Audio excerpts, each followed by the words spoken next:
We're starting a new series this morning that I've titled "Strong Women of the Bible."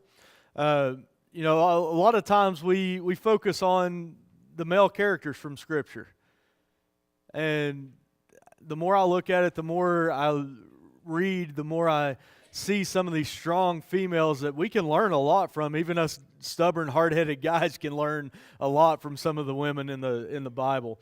So we're starting that series today. It'll run for the next couple of weeks after today. But we're talking about one of my favorite characters in any story, and that's the story of Esther this morning. I love the story of Esther, and I think the one that what really brought it to life for me, if you ever get a chance, there's a father and son team called Tommy and John Thomas Oakes. John Thomas is a classically trained musician, and he writes Broadway quality musicals. And he wrote a musical based on the story of Esther called Star Queen.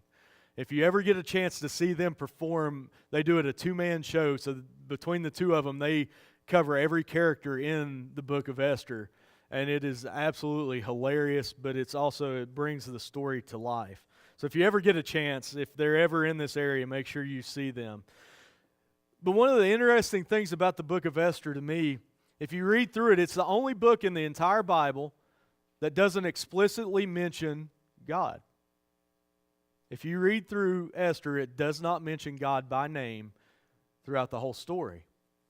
Yet it's one of the books that's included in our scriptures, and it's one that can teach us a lot about how to live, and that God has a plan for us. Whether we realize it or not, we are being used in God's plan.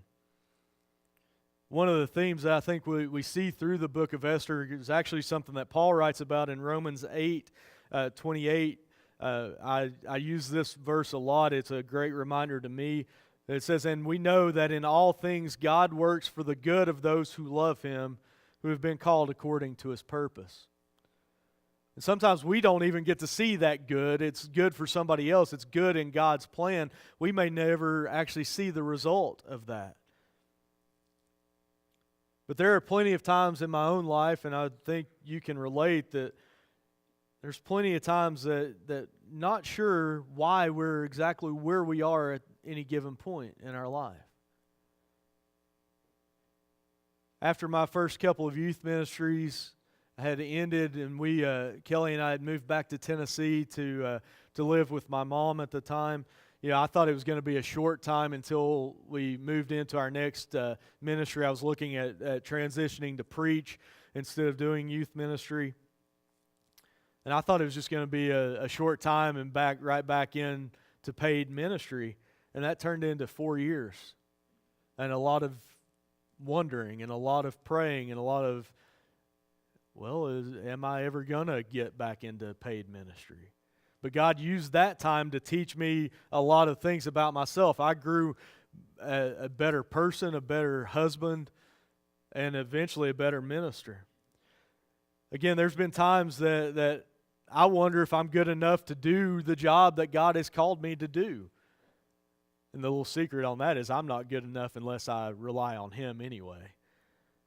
But whether that be a minister or sometimes just living on mission of being a Christ follower and all that entails, a lot of times we wonder, do we really have what it takes? Do we really trust God enough to do what we need Him to do in our lives to get the job done?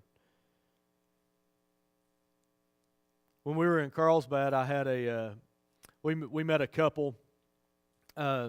She was the waitress, the first waitress we had at a restaurant called the Red Chimney. When we went in that first time, we met Caitlin and had an immediate connection with her because she was dating a young man that was from Georgia. So I had that southeast connection right from the start with her. And a few weeks later, we went back to the restaurant, and she remembered us, called us by name as soon as we walked in, which kind of floored me. But we had that southern connection. We developed a friendship with them. I eventually ended up doing their wedding a couple of years later. But what I didn't realize as I was getting to know them, Daniel had been hurt by the church at some point, or hurt by something that he thought God had caused, and I still don't have details on that. But God had put me into his life, and I got to sit down over breakfast with him and talk about God and the love that God has for us, and really kind of just let him vent a little bit. And he admitted to me that morning that he was mad at God. They've now left New Mexico as well. They're in Alabama, and I don't know exactly how they're doing, but I know that he is working his way back into trying to be in a good relationship with God. And God allowed me to be a small part of that. Believe me, there are times that I get presented with problems that other people are going through that I have absolutely no idea how to handle. But God has showed me time and again that sometimes all we can do is just be present in their pain. You don't even have to have words sometimes, just being there for someone. I hope you can relate to what I'm talking about, because that means that you've seen God at work in his upper story in your own lives as well. You've seen it take place. You may not have realized it at the time, but God had put you in the right place at the right time to help accomplish his plan on earth. He put you in the right place to have a conversation with somebody that years down the road you may look back and realize that God's hand was in that you were there for a reason. It could be anything ranging from small to big. Helping a coworker during a hard time, just because you happen to be in the right place to know about their need. Stopping a friend or a relative from hurting themselves or from hurting somebody else. Here's what I want you to get more than anything this morning. Whether you realize it or not, you are part of God's plan. In fact, you may be exactly where he wants you to be at any given moment. Think about it this way, even in hard times, even in difficult times, God may have placed you there for such a time as this. The book of Esther is the perfect example of that. I love this book. Again, I highly recommend reading the whole book. It's about 10 chapters long. It won't take you a whole lot of time to read through it. We're going to look at some of the highlights of it this morning. But we don't have time to read all 10 chapters in here. I would love to, but we just don't have the time to do that. But again, this is the only book in the whole Bible that doesn't explicitly mention the name of God. But there's still so much that we can get out of how Esther and Mordecai lived their lives. But to start with, I just want to set the background just a little bit for you. Esther chapter 1, it begins with King Xerxes. He calls for his wife, Queen Vashti, to come into his presence at the end of this party. And for whatever reason, Vashti decides that she doesn't want to come to the king, which was an offense punishable by death. But she says no, and she just doesn't come to him. Well, he gathers his advisors and asks what he should do, how he should respond. And his advisors say, well, you've got to punish her, because if you don't, all the other women of the kingdom are going to start saying no to their men. Which, that's just the way the guys thought at the time. But so he basically comes to a decision with his advisors, and he banishes her from being queen. So he takes the queenship away from him, or from her. He divorces her. She's no longer his wife. And because of that, they set up to gather virgins from around the kingdom to come and basically try out to be queen. And whoever pleases Xerxes the most will take the place of queen of the kingdom. He does all of this again because her disobedience, Vashti's disobedience to him, was going to set a bad example for all the women in the kingdom, or so they were afraid. So that was basically what takes place in chapter 1. Chapter 2 picks up, and we're going to read through that. And it will not be on the screen, so. Esther chapter 2, verse 1 says, later when King Xerxes' fury had subsided, so he was furious. He wasn't just a little bit mad. He was furious about this whole thing. He remembered Vashti and what she had done and what he had decreed about her. And then the king's personal attendants proposed, let a search be made for beautiful young virgins for the king.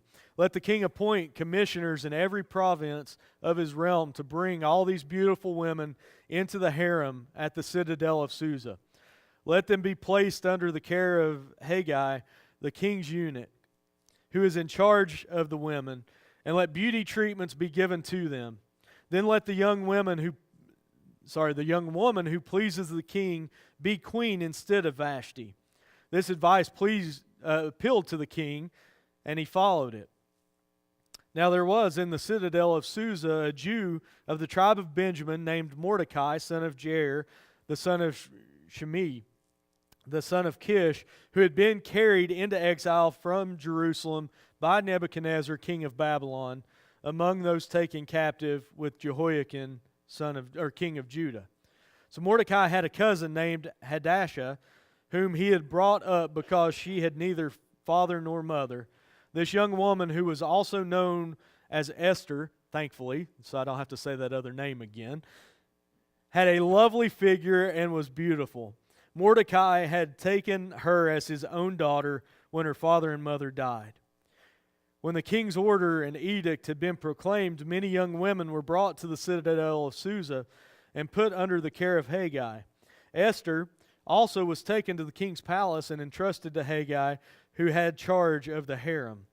She pleased him and won his favor, and immediately he provided her with her beauty treatments and special food. He assigned to her 7 female attendants selected from the king's palace and moved her and her attendants into the best place in the harem. So he was taking care of her. He liked her right off the bat. So Esther had not revealed her nationality and her family background because Mordecai had forbidden her to do so. So every day he walked back and forth near the courtyard of the harem to find out how Esther was and what was happening. But before a young woman's turn came to go into King Xerxes, she had to complete 12 months of beauty treatments prescribed for the women, 6 months with oil of myrrh and 6 months with perfumes and cosmetics. Could you imagine having to prepare for a year before? Wow. This is how she would go to the king. Anything she wanted was given her to take with her from the harem to the king's palace. In the evening she would go there, and in the morning return to another part of the harem to the care of Shashgaz, the king's eunuch, who was in charge of the concubines. She would not return to the king unless he was pleased with her and summoned her by name. When the turn came for Esther, the young woman Mordecai had adopted, the daughter of his uncle Abihail, to go to the king, she asked for nothing other than what Haggai, the king's eunuch, who was in charge of the harem, suggested. And Esther won the favor of everyone who saw her. She was taken to King Xerxes in the royal residence in the 10th month, the month of Tebeth, in the 7th year of his reign. And now the king was attracted to Esther more than to any of the other women, and she won his favor and approval more than any of the other virgins. So he set a royal crown on her head and made her queen instead of Vashti. And the king gave a great banquet, Esther's banquet, for all his nobles and officials. He proclaimed a holiday throughout the provinces and distributed gifts with royal liberality. When the virgins were assembled a second time, Mordecai was sitting at the king's gate, but Esther had kept secret her family background and nationality, just as Mordecai had told her to do. For she continued to follow Mordecai's instructions as she had done when he was bringing her up. During the time Mordecai was sitting at the king's gate, Bigthana and Teresh, 2 of the king's officers who guarded the doorway, became angry and conspired to assassinate King Xerxes.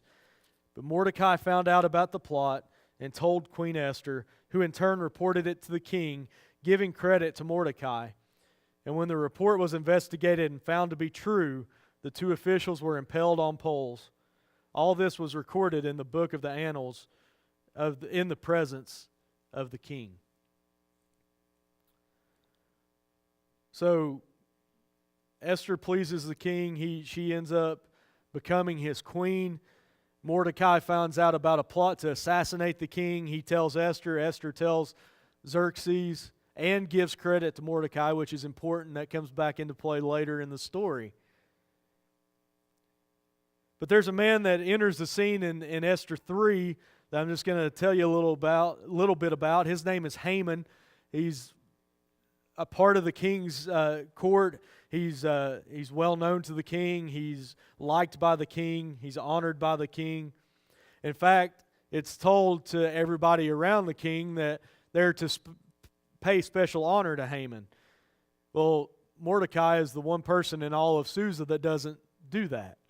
And it ticks Haman off. He, instead of just letting it go, he finds out who Haman is, finds out who Mordecai is, finds out that Mordecai is a Jew, and it's not enough for Haman just to go after Mordecai. He decides he wants to destroy Mordecai's entire people.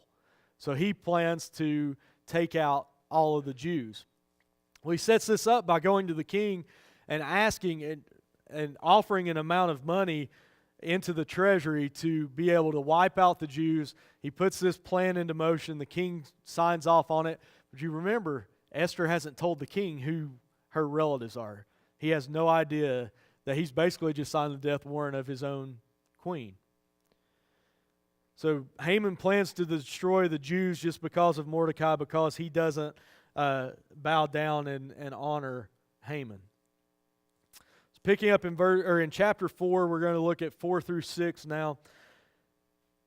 When Mordecai learned of all that had been done, so the information is sent out to the entire nation that on a certain day in the upcoming months, anybody that wants to kill a Jew and take their money can do so without any legal ramifications. So this is all sent out. That's where we pick up in chapter 4. When Mordecai learned of all that had been done, he tore his clothes, put on sackcloth and ashes, and went out into the city, wailing loudly and bitterly. But he went only as far as the king's gate, because no one clothed in sackcloth was allowed to enter it. In every province to which the edict and order of the king came, there was great mourning among the Jews, with fasting, weeping, and wailing. Many lay in sackcloth and ashes. When Esther's eunuchs and female attendants came and told her about Mordecai, she was in great distress. She sent clothes for him to put on instead of his sackcloth, but he would not accept them. Then Esther summoned Hathach, one of the king's eunuchs assigned to attend her, and ordered him to find out what was troubling Mordecai and why. So Hathach went out to Mordecai in the open square of the city in front of the king's gate, and Mordecai told him everything that had happened to him, including the exact amount of money that Haman had promised to pay into the royal treasury for the destruction of the Jews.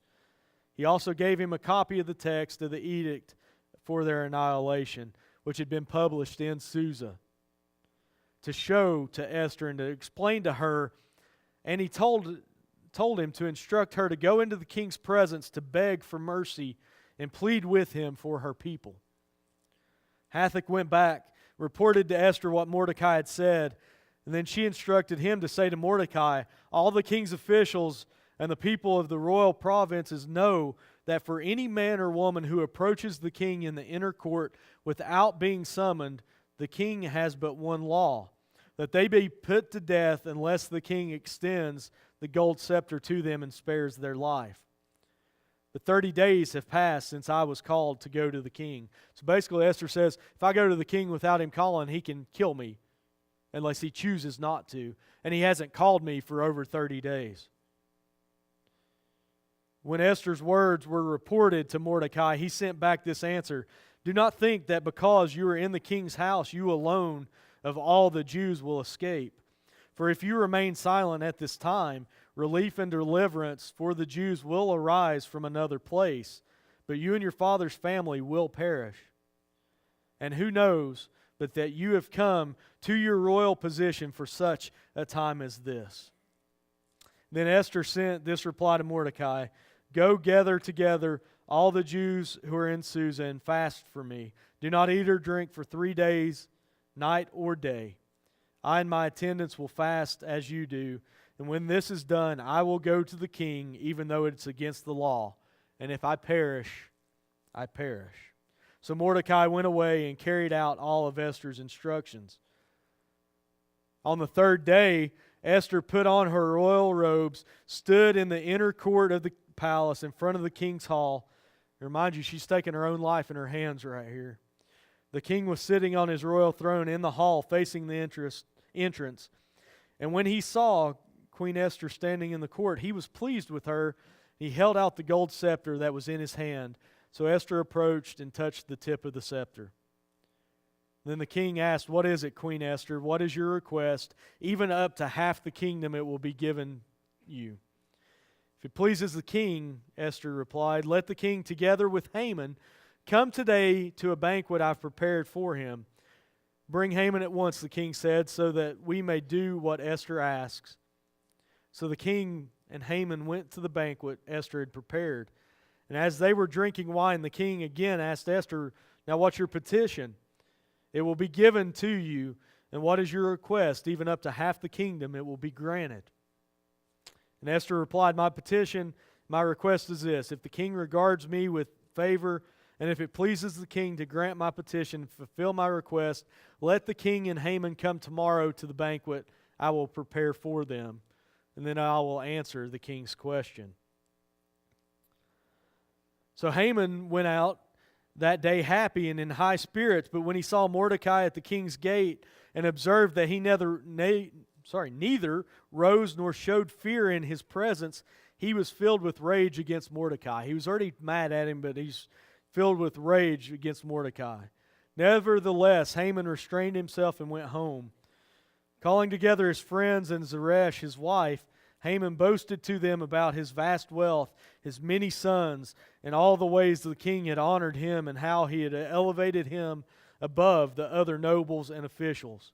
Reading that, don't you just, wouldn't you just like to smack him? I mean, he's just arrogant. That's not all, Haman added. I'm the only person Queen Esther invited to accompany the king to a banquet she gave. She has invited me along with the king tomorrow. But all this gives me no satisfaction as long as I see that Jew Mordecai sitting at the king's gate. And his wife Zeresh and all his friends said to him, "Have a pole set up, reaching up to the height of 50 cubits, about 75 feet. And ask the king in the morning to have Mordecai impaled on it. Then go with the king to the banquet and enjoy yourself." This suggestion delighted Haman, and he had the pole set up. But of course, we know that's not what actually ended up happening. Chapter 6 tells us this. It says, "That night the king could not sleep. So he ordered the book of the Chronicles, the record of his reign, to be brought in and read to him. And it was found there that Mordecai had exposed Bigthana and Teresh, two of the king's officers who guarded the doorway, who had conspired to assassinate King Xerxes. "What honor and recognition has Mordecai received for this?" the king asked. "Nothing has been done for him," his attendants answered. And the king said, "Who is in the court?" Now Haman had just entered the outer court of the palace to speak to the king about impaling Mordecai on the pole he had set up for him. His attendants answered, "Haman is standing in the court." "Bring him in," the king ordered. And when Haman entered, the king asked him, "What should be done for the man the king delights to honor?" And Haman I can just see him. He just kind of puffs his chest up and thinks it's about him. When Haman entered, the king asked him, "What should be done for the man who the king delights to honor?" And now Haman thought to himself, "Who is there that the king would rather honor than me?" So he answered the king, "For the man the king delights to honor, have them bring a royal robe that the king has worn, and a horse that the king has ridden, one with a royal crest placed on its head. Then let the robe and the horse be entrusted to one of the king's most noble princes. Let them robe the man the king delights to honor and lead him on the horse through the city streets, proclaiming before him, 'This is what is done for the man the king delights to honor.'" "Go at once," the king commanded Haman. "Get the robe and the horse, and do just as you have suggested for Mordecai the Jew, who sits at the king's gate. Do not neglect anything you have recommended." Love it. So Haman got the robe and the horse. He robed Mordecai, led him on horseback through the city streets, proclaiming before him, This is what is done for the man the king delights to honor. And afterward, Mordecai returned to the king's gate. But Haman rushed home with his head covered in grief. And told Zeresh, his wife, and all his friends everything that had happened to him. His advisors and his wife Zeresh said to him, "Since Mordecai, before whom your downfall has started, is of Jewish origin, you cannot stand against him. You will surely come to ruin." And while they were still talking with him, the king's eunuchs arrived and hurried Haman away to the banquet Esther had prepared. So see Haman starting to get justice already, but it gets even better than that. He goes to the king's banquet, or to the queen's banquet, to Esther's banquet, and Esther finally answers the king what she is requesting. And she asks for salvation for her and her people, and the king says, "What are you talking about?" And she says, "Well, I'm of Jewish descent, and basically there's somebody that is trying to kill me and my people." And he says, and she hadn't told him that she was a Jew yet. And she says, "Who is doing this?" And he says, "The one that is trying to do this is none other than Haman." And I can just see Haman's knees probably start knocking at this point. And she tells the king, "I'm a Jew, and Haman has basically set up the annihilation of my people." The king, in his anger, runs out of the room. When he comes back in, he sees Haman falling on the couch next to Esther to beg Esther for his life. Well, the king thinks that he's putting moves on Esther at this point, so that just sets him up even worse.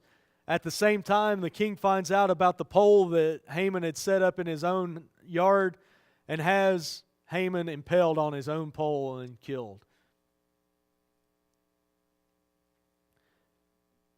Esther asked for the edict to be withdrawn, and instead of doing that, Xerxes gives another edict that the Jews can gather and can defend themselves, that they can gather together and basically form an army and defend themselves on this day. The Jews triumph. In the city of Susa, it actually is 2 days, and I don't remember the numbers, but there was upwards of like 150,000 people that were killed because they attacked the Jews those 2 days. Haman had set all of this up by casting lots, or casting the pur, which is dice. That's how he decided what day to set all of this up for. Well, if you've ever heard of the festival of Purim that the Jews celebrate, the festival of Purim is this story, the salvation of the Jews from annihilation. The festival of Purim is still celebrated in Jewish communities today. Mordecai himself became great in the kingdom. In fact, he was second in charge. No one dared to go after the Jews because of Mordecai after this. What I want you to see out of this, what I want you to get is this should be encouragement for you to stay strong in your faith even when times are bad. They were faced with the annihilation of their people. Esther was faced with being killed just for going into the king. And Mordecai reminded her, "You may have been placed right where you are for such a time as this." Psalm 46:10 says that God says to be still and know that I am God. I think we have to be reminded that God's in control of all of this. God puts us where He wants us to be.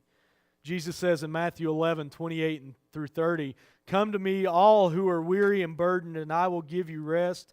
Take my yoke upon you and learn from me, for I am gentle and humble in heart, and you will find rest for your souls. For my yoke is easy, my burden is light." I started with Romans 8 this morning, and we know that in all things God works for the good of those who love Him, who have been called according to His purpose. James, in James 1:2 through 4, tells us to consider it pure joy, my brothers and sisters, whenever you face trials of many kinds, because you know that the testing of your faith produces perseverance. Let perseverance finish its work, so that you may be mature and complete, not lacking anything. So those hard times may be just so you can grow in your faith and grow in perseverance.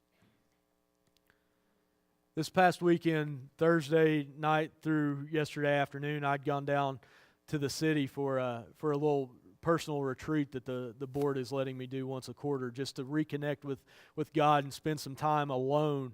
Well, during this time, I met up with a friend of mine Friday evening. He helped me install a CD player in my car while we were down there, because all I had was a tape deck and I was getting tired of radio, so I wanted something that... So I was at his house up in Piedmont Friday evening, and he has a garage out back, and his neighbor has a Corvette that they were working on. So his neighbor was over, and his neighbor found out that I was a preacher. And the guy that my friend went to Bible college with me, but he's an automotive tech now. But his neighbor who owns the Corvette found out that I was a preacher, and the first chance that Matt left and I was alone with the neighbor, he started just question after question after question about the Bible and about faith and about how can I believe this and how can I believe that, and never thought that kind of questioning was going to happen that night. But I hope that in my answers there that God uses that to maybe wake this guy up, and maybe he'll come to faith at some point. I would have never dreamed that was going to happen, going over to a friend's house who I went to Bible college with. Yet, God put me in that place Friday night. We've been talking a lot recently. We started this year out talking about the idea of living a life on mission. And I think that Esther and the idea that we may be right where we are personally for such a time as this is exactly what we needed to hear this week. We have a lot of work ahead of us. Our work is never done. And by human efforts and standards, we're never going to make it. But through prayer, through hard work after prayer, not just leaving prayer and not acting on it, but praying and then going out and working, after trying to build community with each other and a willingness to be used by God, I believe that we can all live like Esther. So what does all of that look like? What does that look like in our lives? It is simply reaching out to our neighbors, those that don't know Jesus yet. Being available to answer questions when you're not expecting question after question after question. Now, did me and Nick come to an understanding? I think we probably agreed to disagree more than anything. But I was able to answer his questions. All of us being willing to work here in the church and in our community, and not just look at church as what can I get out of it, but what can I put into it. Who knows, we may be here for such a time as this. If you have any decision to make this morning, now's the time to do so as we stand and sing our hymn of invitation, The Way of the Cross Leads Home, number 697. We'll do the first and the last.